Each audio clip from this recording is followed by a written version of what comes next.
Welcome to McPlum, simple solutions served daily. In this video, I will show you how to easily change the battery in your Dodge Challenger key fob. First, you'll need a small flathead screwdriver and a fresh CR2032 battery. These are common items, readily available. Begin by locating the small button on the side of your key fob. This button releases the emergency key, which is our first step in accessing the battery compartment. Simply slide the button and pull the key out.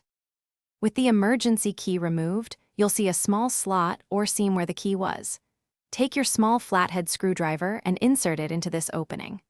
Apply gentle pressure and twist the screwdriver slightly. You'll hear a small click as the two halves of the key fob begin to separate. Continue this around the edge if needed, then carefully pull the halves apart. Be gentle to avoid damaging the internal components. Hey everyone, if you're finding this video helpful, please hit that like button and subscribe to the channel for more useful tips.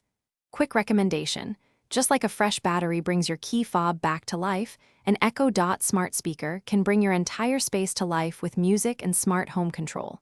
It's a fantastic little device. You can find a link to the Echo Dot and other great deals in the description below.